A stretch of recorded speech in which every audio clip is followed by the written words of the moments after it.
ახალი აღმოჩენა ზუგდიდის დადიანების სასახლეში ბოტანიკურ ბაღში არქეოლოგიური სამუშაოების შედეგად სასახლის ნანგრევები გამოვლინდა, რომელიც ზომებით და ნახაზით ისტორიულ წყაროებში მოხსენიებულ ჯვარედინის სასახლის იდენტურია.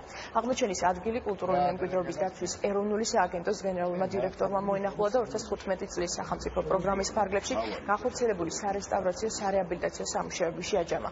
მომავალ წელს არქეოლოგიური სამუშაოების გაგრძელება იგეგმება. ჩვენ ვიმყოფებით ეგრეთ წოდებულ ჯვარედინას სასახლესთან, რომელიც თავის მემუარებში აღწერილი აქვს ცნობილ ქართველოლოგ მარი ბროსეს. გაიწმინდა ეს სასახლე, გაითხარა და დადასტურდა შესანიშნავად ნაგები შენობა. აქტუალურია იმ აღმოჩენებით, რა აღმოჩენებიც არქეოლოგებს აქვს, ეს არის ჯვარედინის სასახლე, ეს არის ნიკო დადიანის სასახლეზე დიდი სასახლის ნაშთები აღმოჩენილი. ვფიქრობ 2016 წელს, როდესაც დაიწყება ბოტანიკური ბაღის რეაბილიტაცია, ძალიან კარგად იქნება წარმოჩენებული ორივე სასახლის ნანგრევი.